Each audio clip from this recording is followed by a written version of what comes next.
ಎಲ್ಲರಿಗೂ ನಮಸ್ಕಾರ ಸ್ನೇಹಿತರೆ. ದ್ವಾದಶ ರಾಶಿ ಚಕ್ರಗಳಲ್ಲಿ ಮೊದಲ ರಾಶಿಯೇ ಮೇಷರಾಶಿ. ಉತ್ಸಾಹ, ಭಾವೋದ್ರೇಕ ಮತ್ತು ಹುಮ್ಮಸ್ಸು ಈ ರಾಶಿಯಲ್ಲಿ ಪ್ರತಿನಿಧಿಸುತ್ತದೆ. ಬೆಂಕಿಯ ಚಿಹ್ನೆಯನ್ನ ಹೊಂದಿರುವ ಈ ರಾಶಿಯನ್ನ ಮಂಗಳನು ಆಳುವನು. ಈ ರಾಶಿಯಡಿಯಲ್ಲಿ ಜನಿಸಿದವರು ಜೀವನದ ಎಲ್ಲಾ ಆಯಾಮದಲ್ಲಿಯೂ ತಾವೇ ಮೊದಲ ಸ್ಥಾನದಲ್ಲಿ ಇರುತ್ತೇವೆ ಎಂದು ಭಾವಿಸುತ್ತಾರೆ. ಎಂತಹ ಸಂಗತಿಗಳಲ್ಲಾದರೂ ತಮ್ಮದೊಂದು ಸ್ಥಾನವನ್ನು ಮಾಡಿಕೊಳ್ಳಲು ಸಾಕಷ್ಟು ಉತ್ಸಾಹವನ್ನು ತೋರುವರು. ಗಡಿಯಾರ ನಿನ್ನದೇ ಇರಬಹುದು. ನಿನ್ನ ಸಮಯ ಬಂದಾಗ ಸರಿಯಾಗಿ ಸದುಪಯೋಗ ಪಡಿಸಿಕೊಳ್ಳದಿದ್ರೆ ಸಮಯ ಮತ್ತೆ ಹಿಂದಿರುಗಿ ಬರೋದಿಲ್ಲ. ನಿಮ್ಮ ಆತ್ಮಬಲವೇ ನಿಮ್ಮ ದೊಡ್ಡ ಶಕ್ತಿ. ನಿಮ್ಮ ಮೇಲೆ ನಿಮಗೆ ವಿಶ್ವಾಸವಿರಲಿ.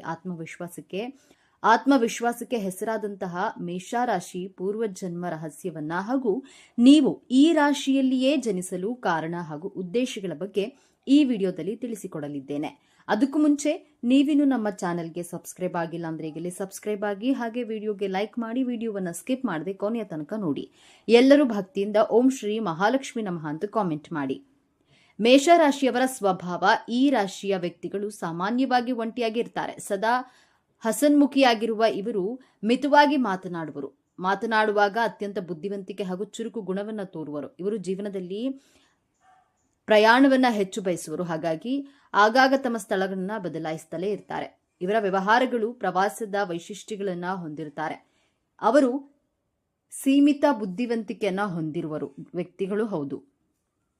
ಇವರು ತಾವು ಕೆಲಸ ಮಾಡುವಂತಹ ಪರಿಸರದಲ್ಲಿ ಇತರರ ನಿರ್ದೇಶನ ಮತ್ತು ಮಾರ್ಗದರ್ಶನವನ್ನ ಹೊಂದಲು ಬಯಸುವವರು. ಕಾಲಪುರುಷನ ಕುಂಡಲಿಯಲ್ಲಿ ಮೇಷರಾಶಿ ಮೊದಲನೆಯ ರಾಶಿಯಾಗಿದೆ. ಈ ರಾಶಿಯಲ್ಲಿ ಅಶ್ವಿನಿ ನಕ್ಷತ್ರದ 4 ಪಾದಗಳು, ಭರಣಿ ನಕ್ಷತ್ರದ 4 ಪಾದಗಳು, ಕೃತಿಕಾ ನಕ್ಷತ್ರದ 1ನೇ ಪಾದ ಕಾಣಬಹುದಾಗಿದೆ. ಮೇಷರಾಶಿಯ ಚಿಹ್ನೆ ಟಗರು. ಮೇಷರಾಶಿಯವರು ಯಾವುದೇ ಕೆಲಸವನ್ನ ಪ್ರಾರಂಭಿಸುವ ಮೊದಲು ತುಂಬಾ ಯೋಚನೆ ಮಾಡದೆ, ಸಮಯವನ್ನು ವ್ಯರ್ಥ ಮಾಡದೆ ನೇರವಾಗಿ ಧೈರ್ಯವಾಗಿ ಆ ಕೆಲಸವನ್ನ ಮಾಡಲು ಮುಂದಾಗ್ತಾರೆ. ಆಕ್ರಮಣಶೀಲ ಗುಣದವರು, ಪರಾಕ್ರಮಿಗಳು, ಆತ್ಮವಿಶ್ವಾಸಿಗಳಾಗಿರ್ತಾರೆ. ಆದರೆ ನಿಮ್ಮ ಪ್ರಾರಂಭಿಕ ಜೀವನ ಬಹಳ ಸಂಘರ್ಷದಿಂದ ಕೂಡಿರುತ್ತೆ. ಆದ್ದರಿಂದ ನಿಮ್ಮ ಸಾಮರ್ಥ್ಯದಿಂದ ಜೀವನದಲ್ಲಿ ಯಶಸ್ಸು ಪಡೆಯುವಂತಹ ಸ್ವಾಭಿಮಾನಿಗಳಾಗಿರ್ತೀರಾ. ಬೇರೆಯವರ ಹಂಗಿನಲ್ಲಿ ಜೀವಿಸಲು ಇಷ್ಟಪಡುವುದಿಲ್ಲ. ಮೇಷರಾಶಿ ಅಗ್ನಿತತ್ವ ರಾಶಿಯಾಗಿರೋದ್ರಿಂದ ಹೆಚ್ಚು ಕೋಪಿಸಿಕೊಳ್ಳುವುದು, ನೇರವಾದ ಮಾತುಗಾರಿಕೆ ಇವರ ಮೂಲ ಸ್ವಭಾವವಾಗಿರುತ್ತೆ. ಮೇಷರಾಶಿಯಲ್ಲಿಯೇ ನಿಮ್ಮ ಜನನವಾಗಲು ಕಾರಣವೇನು ಎಂದು ನೋಡೋದಾದರೆ, ಪೂರ್ವಜನ್ಮದ ರಹಸ್ಯವನ್ನು ತಿಳಿಯಲು ಪಂಚಮ ಭಾವ ಹಾಗೂ ನವಮ ಭಾವದ ಸಂಬಂಧವನ್ನು ನೋಡಬೇಕು. ನಿಮ್ಮ ಪಂಚಮ ಭಾವದಲ್ಲಿ ಸಿಂಹರಾಶಿ ಬರುತ್ತದೆ. ಸಿಂಹರಾಶಿ ರಾಜನ ರಾಶಿಯಾಗಿರುವ ಕಾರಣ ಅಧಿಕಾರ, ಸರ್ಕಾರ, ಆತ್ಮಗೌರವ, ತಂದೆಯನ್ನ ಪ್ರತಿನಿಧಿಸುತ್ತದೆ. ಈ ಗುಣಗಳು ನಿಮ್ಮ ಮೇಲೆಯೂ ಇರುತ್ತದೆ. ನೀವು ಈ ಪೃಥ್ವಿಯ ಮೇಲೆ ಜನಿಸಿದಾಗ ನಿಮಗೆ ದೇವರು ಈ ಗುಣಗಳನ್ನು ಕೊಟ್ಟಿರ್ತಾನೆ. ನಿಮ್ಮ ಹಿಂದಿನ ಜನ್ಮದ ಅಪೂರ್ವವಾದಂತಹ ಕರ್ಮಗಳನ್ನ ನಿಮ್ಮ ಆತ್ಮ ಪೂರೈಸಿಕೊಳ್ಳಲು ಈ ಜನ್ಮದಲ್ಲಿ ಹೊಸ ಶರೀರವನ್ನ ಧಾರಣೆ ಮಾಡಿರುತ್ತದೆ. ಕೊಂಡಲಿಯ ನವಮ ಸ್ಥಾನದಿಂದ ಪಂಚಮ ಸ್ಥಾನವಾಗಿದೆ. ನಿಮ್ಮ ಹಿಂದಿನ ಜನ್ಮದಲ್ಲಿ ನೀವು ನಿಮ್ಮ ತಂದೆಗೆ ಸಂಬಂಧಿಸಿದಂತಹ ಕಾರ್ಯಗಳನ್ನು ಅಪೂರ್ಣಗೊಳಿಸಿರುವ ಕಾರಣದಿಂದಾಗಿ ಹಾಗೂ ನಿಮ್ಮ ಕುಟುಂಬದವರ ಜವಾಬ್ದಾರಿಗಳನ್ನು ನಿಭಾಯಿಸಲು ಈ ಜನ್ಮದಲ್ಲಿ ಮೇಷರಾಶಿಯಲ್ಲಿ ಜನಿಸಿರ್ತೀರಾ. ಮೇಷರಾಶಿಯಲ್ಲಿ ಜನಿಸಿದಾಗ ನಿಮ್ಮ ಚತುರ್ಥ ಭಾವಾಧಿಪತಿ ಚಂದ್ರಗ್ರಹ ನಿಮ್ಮ ರಾಶಿಯಲ್ಲಿಯೇ ಬರೋದ್ರಿಂದ ನಿಮ್ಮ ತಾಯಿಗೆ ಸಂಬಂಧಿಸಿದಂತಹ ಮಹತ್ವಪೂರ್ಣ ಕರ್ತವ್ಯಗಳನ್ನು ನಿಭಾಯಿಸಲು ನೀವು ಈ ರಾಶಿಯಲ್ಲಿ ಜನಿಸಿರ್ತೀರಾ. ರಾಜಕಾರಣದಲ್ಲಿ, ಸಮಾಜ ಸೇವೆ, ಮಿಲಿಟರಿ, ಆರ್ಮಿ, ಮಾನವ ಸಮಾಜದ ಕಲ್ಯಾಣಕ್ಕಾಗಿ ದುಡಿಯುವಂತಹ ನಿಮ್ಮ ಆತ್ಮದ ಸೂಕ್ತ ಉದ್ದೇಶವಾಗಿರುತ್ತೆ. ಮೇಷರಾಶಿಯವರಿಗೆ ಕರ್ತವ್ಯ ನಿಷ್ಠೆ ತುಂಬಾ ಮಹತ್ವವಾಗಿರುತ್ತೆ. ಮೇಷರಾಶಿಯವರ ಅದೃಷ್ಟವೆಂದರೆ ನಿಮ್ಮ ಜೀವನ ಸಂಗಾತಿ ಅತ್ಯಂತ ಸುಂದರ ಹಾಗೂ ಬುದ್ಧಿವಂತರಾಗಿರುತ್ತಾರೆ. ಗುರುವಿನ ರಾಶಿಯ ಆದಂತಹ ಮೀನರಾಶಿ ನಿಮ್ಮ ವ್ಯವಸ್ಥಾನದಲ್ಲಿ ಬರೋದ್ರಿಂದ ಗುರು ಗ್ರಹ ನಿಮಗೆ ದಾನ ಧರ್ಮ ಮಾಡುವಂತೆ ಅವಶ್ಯಕತೆ ಇರುವವರಿಗೆ ಸಹಾಯ ಮಾಡಲು, ಆರ್ಥಿಕವಾಗಿಯೇ ಆಗಲಿ ಮಾನಸಿಕವಾಗಿಯೇ ಆಗಲಿ ಅಥವಾ ಬೇರೆಯವರ ಪ್ರಶ್ನೆಗೆ ಉತ್ತರ ಕೊಡುವ ರೀತಿಯ ಸಹಾಯ ಮಾಡಲು ಕೂಡ ಪ್ರೇರೇಪಿಸುತ್ತದೆ. ಮೇಷರಾಶಿಯವರ ಜೊತೆಯಲ್ಲಿ ಇರುವವರಿಗೆ ಹೆಚ್ಚು ಲಾಭವಾಗುತ್ತೆ. ಆದರೆ ಮೇಷರಾಶಿಯವರು ತೋರೋದಕ್ಕೆ ಸಹಾಯ ಮಾಡೋದಿಲ್ಲ. ಆದರೆ ಬಲಗೈಯಲ್ಲಿ ಮಾಡಿದಂತಹ ದಾನ ಎಡಗೈಗೂ ಗೊತ್ತಾಗಬಾರದು ಎಂದು ಭಾವಿಸ್ತಾರೆ. ನಕ್ಷತ್ರದ ಆಧಾರದ ಮೇಲೆ ನಿಮ್ಮ ಗುಣಗಳನ್ನ ಸ್ವಲ್ಪ ಬದಲಾವಣೆಯಾಗುತ್ತದೆ. ಅಶ್ವಿನಿ ನಕ್ಷತ್ರದ ಅಧಿಪತಿ ಕೇತು ಗ್ರಹ. ಅಶ್ವಿನಿ ನಕ್ಷತ್ರದಲ್ಲಿ ಜನಿಸಿದವರು ಬಹಳ ಬೇಗ ಕೆಲಸಗಳನ್ನ ಮಾಡಿ ಮುಗಿಸ್ತಾರೆ. ಅಶ್ವಿನಿ ನಕ್ಷತ್ರದವರು ನೀವು ಡಾಕ್ಟರ್ ಆಗದಿದ್ರೂ ನಿಮ್ಮಲ್ಲಿ ರೋಗಗಳನ್ನ ವಾಸಿ ಮಾಡುವಷ್ಟು ಮನೆಮದ್ದುಗಳು ಜ್ಞಾನವಿರುತ್ತದೆ. ನೀವು ಸ್ವತಂತ್ರವಾಗಿ ಕೆಲಸ ಮಾಡಲು ಇಷ್ಟಪಡ್ತೀರಾ, ಟ್ರಾವೆಲ್ ಮಾಡಲು ಇಷ್ಟಪಡ್ತೀರಾ, ನಿಮ್ಮ ಕುಟುಂಬದ ಜವಾಬ್ದಾರಿಗಳನ್ನು ನಿಭಾಯಿಸ್ತೀರಾ. ಅಶ್ವಿನಿ ನಕ್ಷತ್ರದಲ್ಲಿ ಜನಿಸಿದವರಿಗೆ ನಿಮ್ಮ ತಾಯಿಯಿಂದ ಬಹಳಷ್ಟು ಲಾಭವಾಗುತ್ತೆ. ನೀವು ಇಷ್ಟಪಟ್ಟವರಿಗೋಸ್ಕರ ಯಾವುದೇ ರೀತಿಯ ತ್ಯಾಗಕ್ಕೂ ಸಿದ್ಧವಾಗಿರ್ತೀರಿ. ನೀವು ಯಾವುದೇ ಕೆಲಸ ಪ್ರಾರಂಭ ಮಾಡಿದ್ರೂ ಒಂದೇ ಒಂದು ಸಕ್ಸಸ್ ಆಗೋದಿಲ್ಲ. 2 ಅಥವಾ 3 ಬಾರಿ ಪ್ರಯತ್ನ ಪಟ್ಟರೆ ಆ ಕೆಲಸ ಯಶಸ್ಸನ್ನ ಪಡೆಯುತ್ತೀರಾ. ನಿಮ್ಮ ತಾಯಿ ತುಂಬಾ ಸ್ಪಿರಿಚುವಲ್ ಪರ್ಸನ್ ಆಗಿರ್ತಾರೆ, ಸಂಬಂಧದಲ್ಲಿ ತುಂಬಾ ಲಾಯಲ್ ಆಗಿರ್ತಾರೆ. ಎರಡನೆಯ ನಕ್ಷತ್ರ ಭರಣಿ ನಕ್ಷತ್ರ. ಭರಣಿ ನಕ್ಷತ್ರದ ಅಧಿಪತಿ ಶುಕ್ರಗ್ರಹ, ನಕ್ಷತ್ರದ ದೈವ ಯಮರಾಜ. ಭರಣಿ ನಕ್ಷತ್ರದಲ್ಲಿ ಜನಿಸಿದವರ ಇಚ್ಛಾಶಕ್ತಿ ಪ್ರಬಲವಾಗಿರುತ್ತೆ, ವಿಲ್ ಪವರ್ ಸ್ಟ್ರಾಂಗ್ ಆಗಿರುತ್ತೆ, ನ್ಯಾಯಪ್ರಿಯರು, ಸಮಯ ಪ್ರಜ್ಞೆ ಉಳ್ಳವರು. ನಿಮ್ಮ ಲೈಫ್ನಲ್ಲಿ 2-3 ಬಾರಿ ಸಡನ್ ಆಗಿ ಟ್ರಾನ್ಸ್ಫಾರ್ಮೇಶನ್ಗಳಾಗಿರುತ್ತದೆ. ನೀವು ಅಂದುಕೊಂಡಿದ್ದೇ ಒಂದು, ನಿಮ್ಮ ಜೀವನದಲ್ಲಿ ಆಗುವುದೇ ಒಂದು. ಏನೋ ಓದಬೇಕು ಅಂದ್ಕೊಂಡಿರ್ತೀರಾ, ಬಟ್ ಆ ಮೂಮೆಂಟ್ನಲ್ಲಿ ಬೇರೆ ಕೋರ್ಸ್ಗೆ ಜಾಯಿನ್ ಆಗಿರ್ತೀರಾ. ಈ ರೀತಿ ನಿಮ್ಮ ಲೈಫ್ನಲ್ಲಿ ಸಡನ್ ಟ್ರಾನ್ಸ್ಫಾರ್ಮೇಶನ್ಗಳನ್ನ ಕಾಣಬಹುದು. ನಿಮ್ಮಲ್ಲಿರುವಂತಹ ಯುನಿಕ್ ಕ್ವಾಲಿಟಿ ಏನಂದ್ರೆ, ನೀವು ಯಾವುದೇ ವಿಚಾರಗಳನ್ನ ಪ್ರಾಕ್ಟೀಸ್ ಮಾಡಿದ್ರು ಬಹಳ ಬೇಗ ಆ ವಿಚಾರದಲ್ಲಿ ಮಾಸ್ಟರ್ ಆಗಿಬಿಡ್ತೀರಾ. ನಿಮ್ಮ ಸುತ್ತಮುತ್ತಲಿರುವವರನ್ನ ರಕ್ಷಿಸ್ತೀರಾ.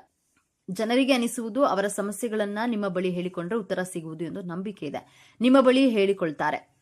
ಮೂರನೆಯ ನಕ್ಷತ್ರ ಕೃತಿಕಾ ನಕ್ಷತ್ರ. ಕೃತಿಕಾ ನಕ್ಷತ್ರದ 1ನೇ ಪಾದದಲ್ಲಿ ಜನಿಸಿದವರ ನಾಲಿಗೆ ಕತ್ತಿಯ ಹಾಗೆ ಚೂಪಾಗಿರುತ್ತದೆ.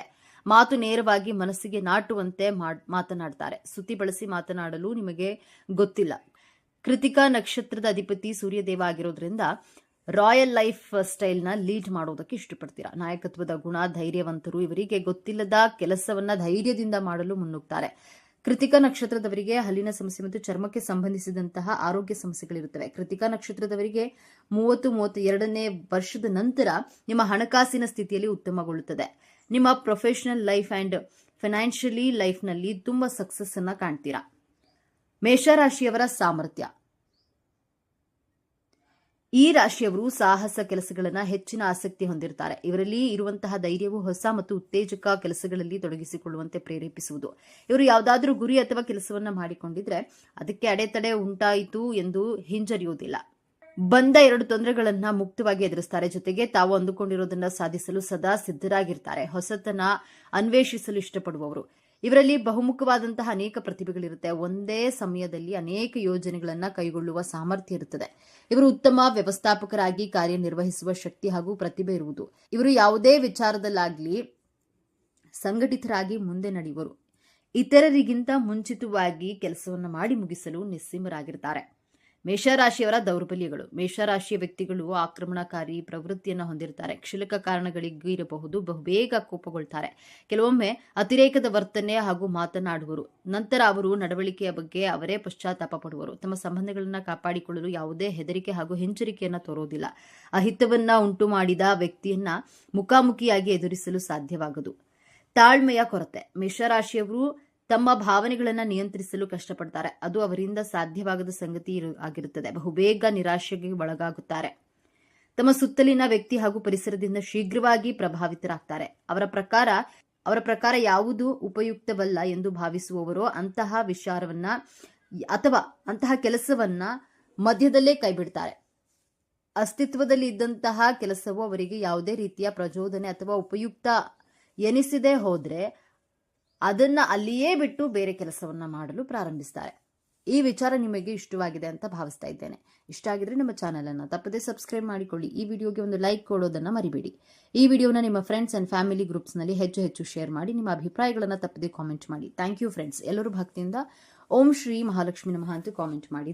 ಜ್ಯೋತಿಷ್ಯ ಚಕ್ರದ 1ನೇ ರಾಶಿ ಮೇಷ ರಾಶಿ. ಮಂಗಳ ದೇವನ ಆಡಳಿತಕ್ಕೆ ಒಳಪಟ್ಟಿರುವ ಈ ಧೈರ್ಯವಂತರ ವ್ಯಕ್ತಿತ್ವದೊಳಗೆ ಅದೆಷ್ಟು ರಹಸ್ಯಗಳಿವೆ, ಅದೆಷ್ಟು ಕರಾಳ ಸತ್ಯಗಳಿವೆ. ನೀವು ಮೇಷರಾಶಿಯವರಾಗಿದ್ದರೆ ತಪ್ಪದೆ ಪೂರ್ತಿ ವಿಡಿಯೋ ನೋಡಿ. ಜಯ ಆಂಜನೇಯ ಎಂದು ಕಾಮೆಂಟ್ ಮಾಡಿ, ವಿಡಿಯೋಗೆ ಲೈಕ್ ಮಾಡಿ. ಬೆಂಕಿಯ ಕಿಡಿಯಂತೆ ಸದಾ ಉತ್ಸಾಹದಿಂದ ಪುಟಿಯುವಂತಹ ಚಂಡಮಾರುತದಂತೆ ಅಡೆತಡೆಗಳನ್ನು ಧ್ವಂಸ ಮಾಡುತ್ತಾ ಮುಂದೆ ಸಾಗುವ, ನ್ಯಾಯಕ್ಕಾಗಿ ಹೋರಾಡುವ, ಸೋಲನ್ನ ಎಂದಿಗೂ ಒಪ್ಪಿಕೊಳ್ಳದ, ಮೇಲ್ನೋಟಕ್ಕೆ ಕೋಪಿಷ್ಟರಂತೆ ಕಂಡರೂ ಮಕ್ಕಳಂತಹ ನಿಷ್ಕಲ್ಮಶ ಮನಸ್ಸುಳ್ಳವರೇ ಮೇಷರಾಶಿಯವರು. ದ್ವಾದಶ ರಾಶಿ ಚಕ್ರಗಳಲ್ಲಿ ಮೊದಲ ರಾಶಿಯೇ ಮೇಷರಾಶಿ. ಉತ್ಸಾಹ, ಭಾವೋದ್ರೇಕ ಮತ್ತು ಹುಮ್ಮಸ್ಸು ಈ ರಾಶಿಯ ಪ್ರತಿನಿಧಿಸುತ್ತದೆ. ಬೆಂಕಿಯ ಚಿಹ್ನೆಯನ್ನ ಹೊಂದಿರುವ ಈ ರಾಶಿಯನ್ನ ಮಂಗಳನು ಆಳುವನು. ಈ ರಾಶಿಯಲ್ಲಿ ಜನಿಸಿದವರು ಜೀವನದ ಎಲ್ಲಾ ಆಯಾಮದಲ್ಲೂ ತಾವೇ ಮೊದಲ ಸ್ಥಾನದಲ್ಲಿ ಇರುತ್ತೇವೆ ಎಂದು ಭಾವಿಸ್ತಾರೆ. ಎಂತಹ ಸಂಗತಿಗಳಲ್ಲಾದರೂ ತಮ್ಮದೊಂದು ಸ್ಥಾನವನ್ನ ಮಾಡಿಕೊಳ್ಳಲು ಸಾಕಷ್ಟು ಉತ್ಸಾಹವನ್ನು ತೋರುತ್ತಾರೆ. ರಾಶಿ ಚಕ್ರದ ಮೊದಲನೇ ಮತ್ತು ಅತ್ಯಂತ ಶಕ್ತಿಶಾಲಿಯಾದ ರಾಶಿ ಮೇಷರಾಶಿಯ ಬಗ್ಗೆ ಇಂದು ನಾವು ಸಂಪೂರ್ಣವಾಗಿ ತಿಳಿದುಕೊಳ್ಳೋಣ. ಮೇಷರಾಶಿಯ ಚಿಹ್ನೆ ಟಗರು. ಟಗರು ಹೇಗೆ ತನ್ನ ಗುರಿಯನ್ನ ಕಂಡೊಡನೆ ಮುಂದೆ ಏನಿದೆ ಎಂದು ಯೋಚಿಸದೆ ತನ್ನ ಬಲವಾದ ತಲೆಯಿಂದ ಗುದ್ದುತ್ತಾ ಮುನ್ನುಗ್ಗುತ್ತದೆಯೋ ಅದೇ ಮೇಷರಾಶಿಯವರ ವ್ಯಕ್ತಿತ್ವದ ಸಂಪೂರ್ಣ ಚಿತ್ರಣ. ಅವರು ಸವಾಲುಗಳನ್ನು ಕಂಡ್ರೆ ಹೆದರೋದಿಲ್ಲ, ಬದಲಾಗಿ ಅದನ್ನು ಎದುರಿಸಲು ಸದಾ ಸಿದ್ಧರಿರ್ತಾರೆ. ಅವರದ್ದು ನೇರ ನುಡಿ, ನೇರ ನಡೆ, ಸುತ್ತಿ ಬಳಸಿ ಮಾತನಾಡುವುದು, ಮುಖವಾಡ ಹಾಕಿಕೊಂಡು ಇರುವುದು ಇವರಿಗೆ ಬರೋದೇ ಇಲ್ಲ. ಮೇಷರಾಶಿಯವರ ಸ್ವಭಾವ. ಈ ರಾಶಿಯು ವ್ಯಕ್ತಿಗಳು ಸಾಮಾನ್ಯವಾಗಿ ಒಂಟಿಯಾಗಿರುತ್ತಾರೆ, ಸದಾ ಹಸನ್ಮುಖಿಯಾಗಿರುವರು. ಇವರು ಮಿತವಾಗಿ ಮಾತನಾಡುವಾಗ ಅತ್ಯಂತ ಬುದ್ಧಿವಂತಿಕೆ ಹಾಗೂ ಚುರುಕು ಗುಣವನ್ನ ಹೊಂದುವರು. ಇವರ ಜೀವನದಲ್ಲಿ ಪ್ರಯಾಣವನ್ನ ಹೆಚ್ಚು ಬಯಸುವರು, ಹಾಗಾಗಿ ಆಗಾಗ ತಮ್ಮ ಸ್ಥಳಗಳನ್ನು ಬದಲಾಯಿಸುತ್ತಲೇ ಇರ್ತಾರೆ. ಇವರ ವ್ಯವಹಾರಗಳು ಪ್ರವಾಸದ ವೈಶಿಷ್ಟ್ಯಗಳನ್ನು ಹೊಂದಿರುತ್ತವೆ. ಇವರು ಸೀಮಿತ ಬುದ್ಧಿವಂತಿಕೆಯನ್ನ ಹೊಂದಿರುವ ವ್ಯಕ್ತಿಗಳು ಹೌದು. ಇವರು ತಾವು ಕೆಲಸ ಮಾಡುವ ಪರಿಸರದಲ್ಲಿ ಇತರರ ನಿರ್ದೇಶನ ಮತ್ತು ಮಾರ್ಗದರ್ಶನವನ್ನು ಹೊಂದಲು ಬಯಸುವರು. ಮನಸ್ಸಿಗೆ ಅನಿಸಿದ್ದನ್ನ ನೇರವಾಗಿ ಹೇಳಿಬಿಡ್ತಾರೆ. ಇವರ ಈ ಗುಣ ಕೆಲವರಿಗೆ ಇಷ್ಟವಾದರೆ ಕೆಲವರಿಗೆ ಇವರನ್ನ ಅಹಂಕಾರಿಗಳು ಎಂದು ಬಿಂಬಿಸುತ್ತೆ. ಈ ರಾಶಿಯ ಅಧಿಪತಿ ಮಂಗಳದೇವ. ಮಂಗಳನನ್ನ ಧೈರ್ಯ, ಶಕ್ತಿ, ಪರಾಕ್ರಮ ಮತ್ತು ಕೋಪದ ಕಾರಕ ಎಂದು ಕರೆಯುತ್ತಾರೆ. ಹಾಗಾಗಿಯೇ ಮೇಷರಾಶಿಯವರಿಗೆ ಹುಟ್ಟಿನಿಂದಲೇ ನಾಯಕತ್ವದ ಗುಣ, ಧೈರ್ಯ ಮತ್ತು ಹೋರಾಟದ ಮನೋಭಾವ ರಕ್ತದಲ್ಲಿಯೇ ಬಂದಿರುತ್ತೆ. ಅವರು ಸವಾಲುಗಳನ್ನು ಸ್ವೀಕರಿಸ್ತಾರೆ ಮತ್ತು ತಮ್ಮದೇ ಆದ ದಾರಿಯನ್ನ ನಿರ್ಮಿಸಿಕೊಳ್ತಾರೆ. ಮೇಲ್ನೋಟಕ್ಕೆ ಇವರು ಬಹಳ ಆಕ್ರಮಣಕಾರಿ, ಕೋಪಿಷ್ಠರು ಮತ್ತು ತಾಳ್ಮೆ ಇಲ್ಲದವರಂತೆ ಕಾಣಿಸಿಕೊಳ್ಳಬಹುದು. ಹೆಚ್ಚು ಕಾಯುವಂತಹ ಸಹನೆ ಇವರಿಗಿಲ್ಲ. ಎಲ್ಲವೂ ವೇಗವಾಗಿ ನಡೆಯಬೇಕು ಎನ್ನುವುದು ಇವರ ಆಶಯ. ಆದರೆ ಇದು ಅವರ ಕೆಟ್ಟತನವಲ್ಲ, ಅದು ಅವರಲ್ಲಿರುವ ಅಪಾರವಾದ ಶಕ್ತಿ ಮತ್ತು ಉತ್ಸಾಹದ ಪ್ರತಿಫಲ. ಅವರ ಮನಸ್ಸು ಸದಾ ಒಂದಲ್ಲ ಒಂದು ಯೋಚನೆಯಲ್ಲಿ, ಒಂದಲ್ಲ ಒಂದು ಕೆಲಸದಲ್ಲಿ ನಿರತವಾಗಿರುತ್ತೆ. ಸುಮ್ಮನೆ ಕುಳಿತು ಸಮಯ ವ್ಯರ್ಥ ಮಾಡುವುದು ಇವರಿಗೆ ಇಳಿಸೋದಿಲ್ಲ. ಜೀವನದಲ್ಲಿ ಏನಾದರೂ ಸಾಧಿಸಬೇಕು, ಎಲ್ಲರಿಗಿಂತ ಮುಂದೆ ಬರಬೇಕು. ಮೇಷರಾಶಿಯವರು ಬಹಳ ಕಠಿಣ ಹೃದಯವಂತರು. ಇವರಿಗೆ ಪ್ರೀತಿ, ಪ್ರೇಮ, ಸಂಬಂಧಗಳಿಗೆ ಬೆಲೆ ಇಲ್ಲ ಎಂದು. ಆದರೆ ಇಲ್ಲಿದೆ ನೋಡಿ ಮೊದಲ ತಿರುವು. ಮೇಷರಾಶಿಯವರು ಮಕ್ಕಳಂತಹ ನಿಷ್ಕಲ್ಮಶ ಮನಸ್ಸಿನವರು. ನೀವು ಕೇಳಿದ್ದು ಸರಿ. ಇವರ ಕೋಪ ಹೆಚ್ಚು ಹೊತ್ತು ಇರೋದಿಲ್ಲ. ಮಳೆ ಬಂದು ನಿಂತಂತೆ ಇವರ ಕೋಪವು ಬೇಗನೆ ಕರಗಿ ಹೋಗುತ್ತೆ. ತಾವು ನೋಯಿಸಿದ್ರೆ ತಾವೇ ಮೊದಲು ಬಂದು ಕ್ಷಮೆ ಕೇಳುವ ದೊಡ್ಡ ಗುಣ ಇವರದ್ದು. ತಮ್ಮನ್ನ ನಂಬಿದವರಿಗಾಗಿ, ತಮ್ಮ ಪ್ರೀತಿ ಪಾತ್ರರಿಗಾಗಿ ಪ್ರಾಣ ಕೊಡಲು ಹೆದರೋದಿಲ್ಲ. ಇವರ ರಕ್ಷಣೆಯಲ್ಲಿರುವವರಿಗೆ ಯಾವುದೇ ಕಷ್ಟ ಬರಲು ಇವರು ಬಿಡುವುದಿಲ್ಲ. ಮೇಷರಾಶಿಯವರು ಅತ್ಯುತ್ತಮ ಸ್ನೇಹಿತರು. ನಿಮ್ಮ ಜೀವನದಲ್ಲಿ ಉತ್ಸಾಹ, ಸಾಹಸ ತುಂಬುವಂತಹ ಸ್ನೇಹಿತರು ಬೇಕೆಂದ್ರೆ ನಿಮಗೆ ಮೇಷರಾಶಿಯವರ ಸ್ನೇಹ ಅತ್ಯಗತ್ಯ. ನಿಮ್ಮ ಕಷ್ಟದ ಸಮಯದಲ್ಲಿ ಹೆದರಬೇಡ, ನಾನಿದ್ದೇನೆ ಎಂದು ನಿಮ್ಮ ಮುಂದೆ ಬಂದು ನಿಲ್ಲುವ ಮೊದಲ ವ್ಯಕ್ತಿ ಇವರೇ ಆಗಿರ್ತಾರೆ. ಆದರೆ ಇವರ ಸ್ನೇಹವನ್ನ ಉಳಿಸ್ಕೊಳ್ಳುವುದು ಸ್ವಲ್ಪ ಕಷ್ಟ. ಯಾಕಂದ್ರೆ ಇವರಿಗೆ ಸುಳ್ಳು, ಮೋಸ ಕಂಡ್ರೆ ಆಗೋದಿಲ್ಲ. ನೀವು ಇವರಿಗೆ ದ್ರೋಹ ಬಗೆದ್ರೆ ನಿಮ್ಮನ್ನ ಕ್ಷಮಿಸಬಹುದು, ಆದರೆ ಮರೆಯೋದಿಲ್ಲ. ಇವರ ಪ್ರೀತಿ ಮತ್ತು ಕೋಪ ಎರಡೂ ತೀವ್ರವಾಗಿರುತ್ತೆ. ಕಾಲಪುರುಷನ ಕುಂಡಲಿಯಲ್ಲಿ ಮೇಷರಾಶಿ ಮೊದಲನೆಯ ರಾಶಿಯಾಗಿದೆ. ಈ ರಾಶಿಯಲ್ಲಿ ಅಶ್ವಿನಿ ನಕ್ಷತ್ರದ 4 ಪಾದಗಳು, ಭರಣಿ ನಕ್ಷತ್ರದ 4 ಪಾದಗಳು, ಕೃತಿಕ ನಕ್ಷತ್ರದ 1ನೇ ಪಾದವನ್ನ ಕಾಣಬಹುದು. ವೃತ್ತಿ ಜೀವನಕ್ಕೆ ಬಂದ್ರೆ ಇವರು ಹುಟ್ಟು ನಾಯಕರು. ಬೇರೆಯವರ ಕೆಳಗೆ ಕೆಲಸ ಮಾಡುವುದು ಇವರಿಗೆ ಇಷ್ಟವಾಗುವುದಿಲ್ಲ. ಇವರು ಸೈನ್ಯ, ಪೊಲೀಸ್, ರಾಜಕೀಯ, ಕ್ರೀಡೆ, ಉದ್ಯಮಶೀಲತೆ ಮತ್ತು ಯಾವುದೇ ರೀತಿಯ ಸ್ಪರ್ಧಾತ್ಮಕ ಕ್ಷೇತ್ರಗಳಲ್ಲಿ ಉನ್ನತ ಸ್ಥಾನವನ್ನು ತಲುಪುತ್ತಾರೆ. ರಿಸ್ಕ್ ತೆಗೆದುಕೊಳ್ಳಲು ಇವರು ಎಂದಿಗೂ ಹಿಂಜರಿಯುವುದಿಲ್ಲ. ಹಣಕಾಸಿನ ವಿಚಾರದಲ್ಲಿ ಇವರು ಇಂದಿಗಾಗಿ ಬದುಕು ಎನ್ನುವ ತತ್ವದವರು. ಮಕರ ರಾಶಿಯವರಂತೆ ನಾಳೆಗಾಗಿ ಕೂಡಿಡುವುದಕ್ಕಿಂತ ಇಂದಿನ ಖುಷಿಗಾಗಿ, ಅನುಭವಗಳಿಗಾಗಿ ಹಣ ಖರ್ಚು ಮಾಡಲು ಇಷ್ಟಪಡ್ತಾರೆ. ಇವರನ್ನ ದುಂದು ವೆಚ್ಚ ಮಾಡುವವರು ಎನ್ನಬಹುದು. ಆದರೆ ಇವರ ದೃಷ್ಟಿಯಲ್ಲಿ ಹಣಕ್ಕಿಂತ ಅನುಭವ ಮತ್ತು ಅವಕಾಶಗಳೇ ದೊಡ್ಡದು. ಕಷ್ಟಪಟ್ಟು ದುಡಿಯುತ್ತಾರೆ, ಅಷ್ಟೇ ವೇಗವಾಗಿ ಖರ್ಚು ಮಾಡ್ತಾರೆ. ಪ್ರೀತಿಯ ವಿಚಾರದಲ್ಲಿ ಮೇಷರಾಶಿಯವರದ್ದು ಒಂದು ರೋಲರ್ ಕೋಸ್ಟರ್ ಪಯಣ. ಇವರು ಸುಲಭವಾಗಿ ಮತ್ತು ವೇಗವಾಗಿ ಪ್ರೀತಿಯಲ್ಲಿ ಬೀಳ್ತಾರೆ. ಇವರು ಪ್ರೀತಿ ಅತ್ಯಂತ ಭಾವೋದ್ರಿಕ ಮತ್ತು ತೀವ್ರವಾಗಿರ್ತಾರೆ. ತಮ್ಮ ಪ್ರೀತಿಯನ್ನ ವ್ಯಕ್ತಪಡಿಸಲು ಇವರು ಯಾವುದೇ ನಾಚಿಕೆ, ಹಿಂಜರಿಕೆ ಪಡುವುದಿಲ್ಲ. ಆದರೆ ಇಲ್ಲಿದೆ ನೋಡಿ 2ನೇ ತಿರುವು. ಇವರ ಆತುರದ ಸ್ವಭಾವ, ನೇರ ನುಡಿ ಮತ್ತು ಕೆಲವೊಮ್ಮೆ ಅಧಿಕಾರ ಚಲಾಯಿಸುವ ಗುಣ ಸಂಗಾತಿಗೆ ಕಷ್ಟವೆನಿಸಬಹುದು. ಇವರು ಸಂಗಾತಿಯ ಮೇಲೆ ಸಂಪೂರ್ಣ ಹಕ್ಕನ್ನ ಸ್ಥಾಪಿಸಲು ಬಯಸ್ತಾರೆ. ಸಂಗಾತಿಯ ಜೀವನದಲ್ಲಿ ತಾವೇ ಪ್ರಮುಖ ವ್ಯಕ್ತಿಯಾಗಿರಬೇಕು ಎಂದು ಬಯಸ್ತಾರೆ. ಇವರ ಪ್ರೀತಿಯಷ್ಟೇ ಇವರ ಕೋಪವೂ ತೀವ್ರ. ಇದರಿಂದ ಸಂಬಂಧದಲ್ಲಿ ಏರಿಳಿತಗಳು ಸಾಮಾನ್ಯ. ಆದರೆ ಇವರ ಪ್ರೀತಿ ನಿಜವಾಗಿದ್ರೆ ಸಂಗಾತಿಗಾಗಿ ಜಗತ್ತನ್ನೇ ಎದುರು ಹಾಕಿಕೊಳ್ಳುವ ಧೈರ್ಯವಂತರು. ಇವರು ಯಾವಾಗಲೂ ಧೈರ್ಯವಾಗಿ ಕಾಣುವ ಮೇಷರಾಶಿಯವರಿಗೆ ದೌರ್ಬಲ್ಯಗಳೇ ಇರೋದಿಲ್ಲವೇ ಎಂದು ನೋಡಬಹುದಾದ್ರೆ ಖಂಡಿತ ಇವೆ. ವಾಸ್ತವವಾಗಿ ಇವರ ದೊಡ್ಡ ಶಕ್ತಿಯೇ ಕೆಲವೊಮ್ಮೆ ಇವರ ದೊಡ್ಡ ದೌರ್ಬಲ್ಯವಾಗಿರುತ್ತದೆ. ಯೋಚಿಸುವ ಮೊದಲೇ ಕಾರ್ಯಕ್ಕೆ ಇಳಿದು ಬಿಡುತ್ತಾರೆ. ಆದ್ದರಿಂದ ಅನೇಕ ಬಾರಿ ತೊಂದರೆಗೆ ಸಿಲುಕಿಕೊಳ್ತಾರೆ. ಇವರ ಕೋಪ ಇವರ ದೊಡ್ಡ ಶತ್ರು. ಕೋಪದ ಕೈಗೆ ಬುದ್ಧಿ ಕೊಟ್ಟು ನಂತರ ಪಶ್ಚಾತ್ತಾಪ ಪಡ್ತಾರೆ. ಇವರಿಗೆ ತಾಳ್ಮೆ ಬಹಳ ಕಡಿಮೆ. ಎಲ್ಲವೂ ಕ್ಷಣದಲ್ಲೇ ಆಗಿಬಿಡಬೇಕು, ಕಾಯುವಿಕೆ ಇವರಿಗೆ ಹಿಂಸೆ. ಇವರು ಸ್ಪರ್ಧಾತ್ಮಕ ಮನೋಭಾವದವರು, ಸೋಲನ್ನ ಸುಲಭವಾಗಿ ಒಪ್ಕೊಳ್ಳೋದಿಲ್ಲ. ಇದು ಕೆಲವೊಮ್ಮೆ ಹಠಮಾರಿತನಕ್ಕೆ ತಿರುಗುತ್ತದೆ. ತಾವು ಹಿಡಿದ ದಾರಿಯೇ ಸರಿ, ತಮ್ಮ ನಿರ್ಧಾರವೇ ಅಂತಿಮ ಎಂದು ವಾದಿಸ್ತಾರೆ. ಮೇಷರಾಶಿಯವರು ಸಾಮಾನ್ಯವಾಗಿ ಉತ್ತಮ ಆರೋಗ್ಯವನ್ನು ಹೊಂದಿರ್ತಾರೆ. ಆದರೆ ಇವರ ಅತಿಯಾದ ಒತ್ತಡ, ಕೋಪ ಮತ್ತು ದುಡುಕುತನದ ಸ್ವಭಾವ ಆರೋಗ್ಯದ ಮೇಲೆ ಪರಿಣಾಮವನ್ನು ಬೀರುತ್ತೆ. ಇವರಿಗೆ ಮುಖ್ಯವಾಗಿ ಕಾಡುವಂತಹ ಸಮಸ್ಯೆಗಳು ತಲೆಗೆ ಸಂಬಂಧಿಸಿದ್ದು. ತಲೆನೋವು, ಮೈಗ್ರೇನ್, ಅಧಿಕ ರಕ್ತದೊತ್ತಡ ಮತ್ತು ಆತುರದಲ್ಲಿ ಮಾಡಿಕೊಳ್ಳುವಂತಹ ಗಾಯಗಳು ಸಾಮಾನ್ಯ. ಇವರು ತಮ್ಮ ಕೋಪವನ್ನು ನಿಯಂತ್ರಿಸೋದು ಮತ್ತು ಮನಸ್ಸನ್ನ ಶಾಂತವಾಗಿರಿಸಿಕೊಳ್ಳಲು ಧ್ಯಾನ, ಯೋಗ ಮಾಡುವುದು ಅತ್ಯಗತ್ಯ. ಬನ್ನಿ ಈಗ ಮೇಷರಾಶಿಯವರ ಜೀವನದ ಅಂತಿಮ ಮತ್ತು ಅತ್ಯಂತ ದೊಡ್ಡ ತಿರುವಿನ ಬಗ್ಗೆ ಮಾತನಾಡೋಣ. ಮಂಗಳನ ಆಳ್ವಿಕೆಯಲ್ಲಿರುವ ಇವರಿಗೆ ಶಕ್ತಿ ಮತ್ತು ಉತ್ಸಾಹಕ್ಕೆ ಕೊರತೆ ಇರೋದಿಲ್ಲ. ಆದರೆ ಜೀವನದ ಮೊದಲಾರ್ಧದಲ್ಲಿ ಈ ಶಕ್ತಿಯನ್ನು ಹೇಗೆ ಬಳಸ್ಕೊಳ್ಬೇಕು ಎಂದು ತಿಳಿದಿರೋದಿಲ್ಲ. ಇವರು ತಮ್ಮ ಯೌವನದಲ್ಲಿ ಸಾಕಷ್ಟು ತಪ್ಪುಗಳನ್ನು ಮಾಡ್ತಾರೆ. ದುಡುಕಿ ನಿರ್ಧಾರವನ್ನು ತೆಗೆದುಕೊಂಡು ಕೈ ಸುಟ್ಕೊಳ್ತಾರೆ. ಅನೇಕ ಕೆಲಸಗಳನ್ನು ಉತ್ಸಾಹದಿಂದ ಪ್ರಾರಂಭಿಸಿ ಮಧ್ಯದಲ್ಲಿಯೇ ಬಿಟ್ಟು ಬಿಡ್ತಾರೆ. ಇವರ ಜೀವನದ ಮೊದಲ ಆರಂಭ ಹೋರಾಟ, ತಪ್ಪುಗಳಿಂದ ಕಲಿಯುವುದು ಮತ್ತು ಅನುಭವಗಳನ್ನು ಗಳಿಸೋದ್ರಲ್ಲಿ ಕಳೆದು ಹೋಗ್ತಾರೆ. ಆದರೆ ಇಲ್ಲೇ ಇರೋದು ನಿಜವಾದ ಮ್ಯಾಜಿಕ್. ವಯಸ್ಸು ಹೆಚ್ಚಾದಂತೆ ಸಾಮಾನ್ಯವಾಗಿ 30-35 ವರ್ಷಗಳ ನಂತರ ಇವರು ತಮ್ಮ ಶಕ್ತಿಯನ್ನು ಸರಿಯಾದ ದಾರಿಯಲ್ಲಿ ಬಳಸೋದನ್ನು ಕಲಿಯುತ್ತಾರೆ. ಇವರ ಆಕ್ರಮಣಕಾರಿ ಸ್ವಭಾವ ನಾಯಕತ್ವವಾಗಿ ಬದಲಾಗುತ್ತೆ. ಇವರ ದುಡುಕುತನ ಲೆಕ್ಕಾಚಾರದ ರಿಸ್ಕ್ ಆಗಿ ಪರಿವರ್ತನೆಯಾಗುತ್ತೆ. ಯೌವನದಲ್ಲಿ ಮಾಡಿದ ತಪ್ಪುಗಳಿಂದ ಪಾಠ ಕಲಿತು ಜೀವನದ ಉತ್ತರಾರ್ಧದಲ್ಲಿ ಇವರು ದೊಡ್ಡ ಸಾಮ್ರಾಜ್ಯವನ್ನೇ ಕಟ್ಟುತ್ತಾರೆ. ಯಾರು ಇವರನ್ನ ಆತುರಗಾರ, ಕೋಪಿಷ್ಟ ಎಂದು ಕರೆದಿದ್ರೋ ಅವರೇ ಇವರ ನಾಯಕತ್ವವನ್ನು ಒಪ್ಪಿಕೊಳ್ಳುವಂತೆ ಮಾಡ್ತಾರೆ. ಮೇಷರಾಶಿಯವರು ತಮ್ಮ ಜೀವನವನ್ನು ಇನ್ನಷ್ಟು ಉತ್ತಮಪಡಿಸಿಕೊಳ್ಳಲು ಕೆಲವು ಸಲಹೆಗಳನ್ನು ಹೀಗಿದೆ ನೋಡಿ. ಯಾವುದೇ ನಿರ್ಧಾರ ತೆಗೆದುಕೊಳ್ಳುವ ಮೊದಲು ಒಂದು ಕ್ಷಣ ಯೋಚಿಸಿ. ತಾಳಿದವನು ಬಾಳಿಯಾನು ಎಂಬ ಗಾದೆ ನಿಮಗಾಗಿಯೇ ಮಾಡಿದ್ದು.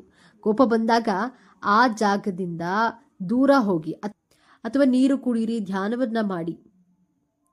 ಯಾವಾಗಲೂ ನಿಮ್ಮದೇ ಸರಿ ಅನ್ನಬೇಡಿ. ಕೆಲವೊಮ್ಮೆ ಇತರರ ಸಲಹೆಗಳನ್ನು ಸ್ವೀಕರಿಸಿ. ಪ್ರತಿ ಮಂಗಳವಾರ ಆಂಜನೇಯ ದೇವಸ್ಥಾನಕ್ಕೆ ಭೇಟಿ ನೀಡುವುದು, ಹನುಮಾನ್ ಚಾಲಿಸ ಪಠಿಸೋದ್ರಿಂದ ನಿಮ್ಮ ಮನಸ್ಸಿಗೆ ಶಾಂತಿ ಮತ್ತು ಧೈರ್ಯ ಲಭಿಸುತ್ತದೆ. ಹಾಗಾದ್ರೆ ಮೇಷರಾಶಿ ಅಂದರೆ ಕೇವಲ ಕೋಪ, ಅಹಂಕಾರವಲ್ಲ. ಅವರೊಳಗೆ ಒಂದು ಮುಗ್ಧ ಮನಸ್ಸಿದೆ. ಎಲ್ಲರನ್ನ ಮುನ್ನಡೆಸುವ ನಾಯಕನಿದ್ದಾನೆ. ಅನ್ಯಾಯದ ವಿರುದ್ಧ ಹೋರಾಡುವ ಯೋಧನಿದ್ದಾನೆ ಮತ್ತು ಎಲ್ಲದಕ್ಕಿಂತ ಹೆಚ್ಚಾಗಿ ಸೋತು ಕುಳಿತುಕೊಳ್ಳದೆ ಮತ್ತೆ ಮತ್ತೆ ಎದ್ದೇಳುವ ಅದ್ಭುತ ಚೈತನ್ಯವಿದೆ. ನೀವು ಮುಂದಿನ ಬಾರಿ ಯಾವುದೇ ಮೇಷರಾಶಿಯವರನ್ನ ಭೇಟಿಯಾದಾಗ ಅವರ ಕೋಪದ ಹಿಂದಿರುವ ಆ ಮಕ್ಕಳಂತಹ ಮನಸ್ಸನ್ನ ಮತ್ತು ಅವರ ಧೈರ್ಯವನ್ನ ಗೌರವಿಸಲು ಪ್ರಯತ್ನಿಸಿ. ಇದೇ ತರಹದ ಜ್ಯೋತಿಷ್ಯಕ್ಕೆ ಸಂಬಂಧಪಟ್ಟಂತಹ ವಿಡಿಯೋ ನೋಡಲು ನಮ್ಮ ಚಾನೆಲ್ಗೆ ಸಬ್ಸ್ಕ್ರೈಬ್ ಆಗಿ, ವಿಡಿಯೋ ಲೈಕ್ ಮಾಡಿ, ಶೇರ್ ಮಾಡಿ. ಓಂ ಶ್ರೀ ಮಹಾಲಕ್ಷ್ಮಿ ನಮಃ ಅಂತ ಕಾಮೆಂಟ್ ಮಾಡಿ. ಧನ್ಯವಾದಗಳು.